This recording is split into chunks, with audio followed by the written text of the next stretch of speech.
In the early 1900s, automobiles existed, but they were fragile, expensive, and largely inaccessible to the average person. Roads were still dominated by horses, and most vehicles were hand-built, requiring constant maintenance and mechanical knowledge. Engines overheated, belts snapped, and transmissions failed within the first few hundred miles. It was in this environment that Henry Ford began to envision a different future, a car for the masses, not a luxury for the wealthy. Ford, born in 1863 on a Michigan farm, understood that complexity limited the reach of technology. If a car were to become truly mass-produced, it needed to be simple, reliable, and repairable by its owner. Before the Model T, Ford had already developed several vehicles, including the models A, C, F, and, while successful to a degree, they were too expensive and technically complicated for most Americans. Working with engineer child Harold Wills, Ford began designing a vehicle that could be both robust and lightweight. A major innovation was the use of vanadium steel, a material rare in automotive production at the time. It offered an exceptional combination of strength and elasticity, ideal for the rough roads of the American Midwest, the challenging Canadian terrains, and the uneven European countryside. The Model T's engine was a four-cylinder, 2.9-liter unit producing 20 horsepower.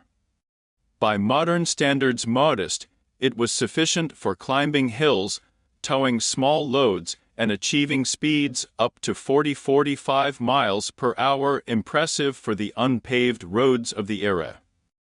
Maintenance was straightforward. Spark plugs, valves, and the carburetor were easily accessible, enabling owners to perform repairs themselves. Many could maintain a Model T in their own barns or garages without professional assistance. Its transmission was another breakthrough. The planetary gear system, operated by foot pedals, allowed drivers with no prior experience to learn the car quickly.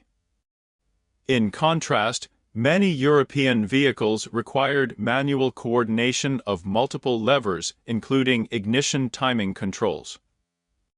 Ford's design prioritized simplicity and reliability, making the car approachable to ordinary people. When the model debuted in October 1908 at a price of $825, it was immediately clear that the market was ready for a mass-produced automobile. Demand was unprecedented, but Ford knew that to meet it he needed more than a well-engineered car. He required a manufacturing revolution capable of producing consistent quality at a low cost. At the time, the industry still relied on hand assembly, where skilled craftsmen built each vehicle individually.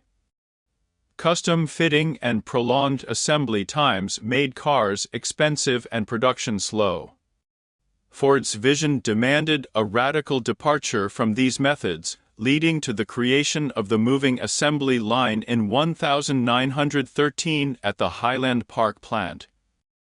Inspired in part by meatpacking operations, the assembly line brought the work to the worker. Each employee performed a single repetitive task as the vehicle moved along a conveyor, reducing the assembly time of a car from over 12 hours to just 93 minutes. Production efficiency soared and costs plummeted, allowing Ford to lower the price of the Model T to $360 by 1916. For the first time, car ownership became attainable for millions of working Americans, fundamentally altering society. The Model T reshaped everyday life. Farmers replaced horses, doctors reached patients more quickly, and families began taking recreational drives, giving rise to the modern concept of leisure travel. Roads were improved, service stations appeared, and new businesses emerged around the automobile. By 1918, half of all cars in the United States were models. The vehicle was highly versatile. Owners adapted it as a tractor, delivery vehicle, or even a snow-capable utility machine. It was not merely transportation, it was freedom. Henry Ford also recognized that the success of the model depended not only on the vehicle itself, but on the people who built it. In 1914, he introduced the famous 5-workday, doubling the wages of factory employees. At the time, this was nearly unheard of in American industry and shocked competitors.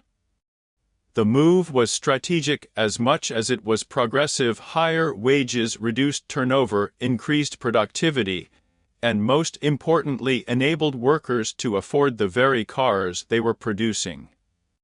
By connecting wages to consumer access, Ford created a feedback loop that supported both his workforce and his business model.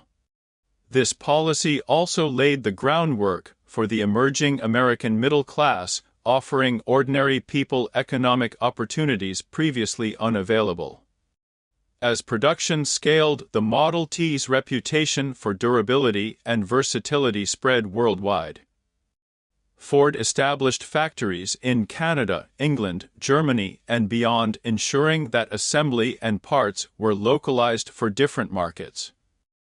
Models reached Africa, South America, and Australia, adapting to climates and terrains the original designers could scarcely have imagined.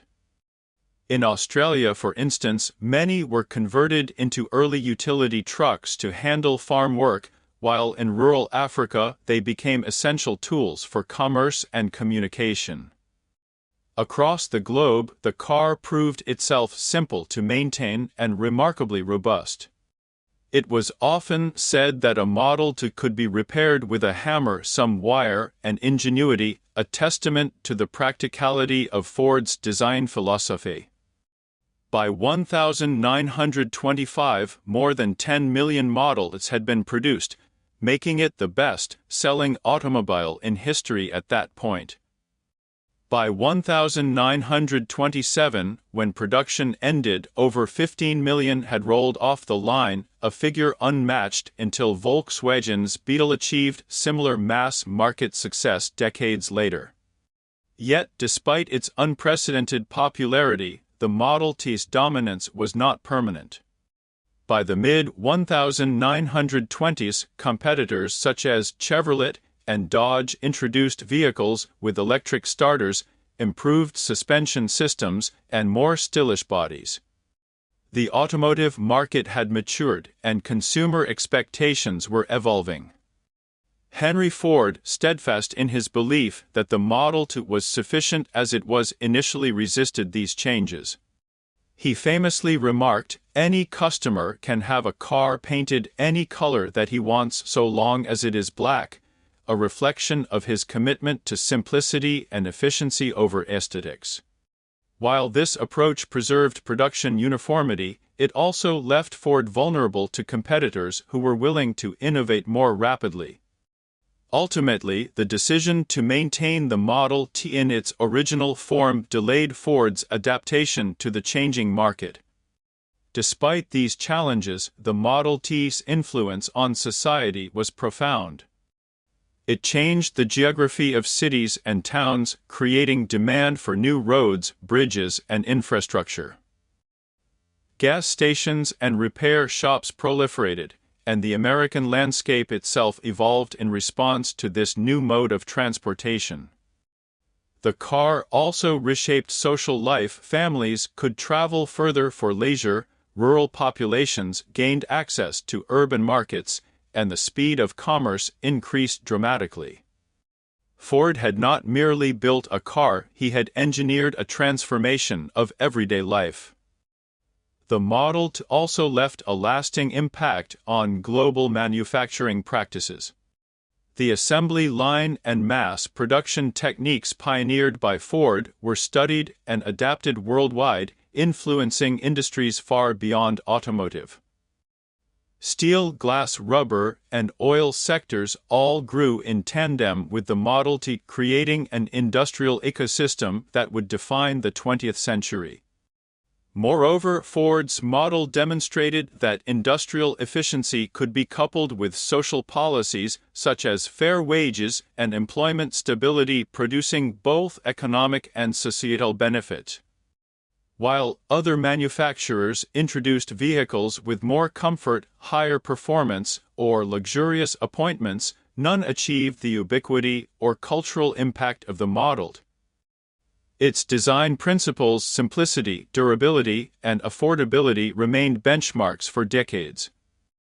Even as the Model A succeeded it in 1927, the legacy of the Model T continued to shape Ford Motor Company strategies and the automotive industry as a whole. It was a car that not only transported people but moved societies. The end of Model T production in 1927 marked the close of a transformative era. Henry Ford introduced the Model A as its successor, a more modern vehicle featuring updated styling, improved suspension, and an electric starter. While the Model A reflected technological progress and consumer demand, it also highlighted the significance of the Model T in shaping both the automotive industry and society at large. The Model T had not simply been a vehicle, it had been an instrument of economic and cultural change. Its influence extended beyond America. Globally, the Model T became a template for how to create a car accessible to the masses. Automotive engineers studied its simplicity and efficiency, while industrialists studied Ford's assembly line methods. The Model T proved that affordability and quality could coexist at scale, fundamentally altering manufacturing principles. Entire industries, steel, rubber, oil, glass, expanded in response, and the concept of mass production spread across continents.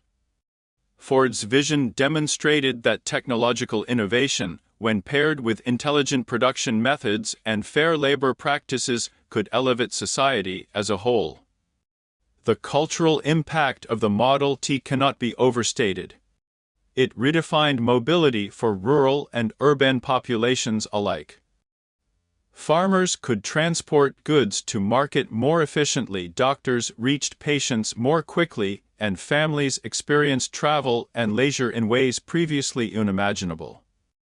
By putting mobility into the hands of ordinary people, the Model T contributed to the rise of a more connected, dynamic society. The car became a symbol of independence, a tangible expression of opportunity and self-reliance. Despite its utilitarian design, the Model T inspired loyalty and admiration across the world. Its durability and adaptability were unmatched. Owners routinely modified their cars for local conditions, installing wider tires for rough roads, converting them to haul cargo, or adapting them for agricultural work. This versatility reinforced the car's reputation as an essential multi-purpose tool. It was a machine designed to endure and empower, rather than merely to impress. Henry Ford's vision extended beyond mechanics. The 5-workday and shorter hours introduced in his factories had lasting social consequences, shaping labor practices and contributing to the growth of the American middle class. Ford recognized that empowering his workforce was essential to sustaining production and consumer demand. His approach demonstrated a model where industrial success and social benefit could coexist, setting a precedent that influenced both American business and global manufacturing. Even decades after production ceased, the Model T remains an icon of innovation, practicality, and transformative impact. It was not the fastest, nor the most luxurious, nor the most beautiful automobile of its time, but it was arguably the most consequential. It put the concept of personal mobility within reach of millions, redefined manufacturing efficiency, and reshaped society's expectations of technology.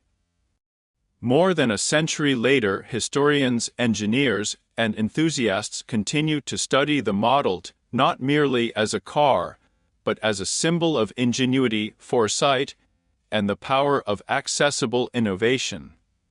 In retrospect, the Ford Model T was more than a machine. It was the vehicle that set a nation on wheels, shaped global manufacturing, and demonstrated that thoughtful design and production could create lasting social impact. It remains a defining example of how technology can serve society, empowering individuals while transforming entire industries.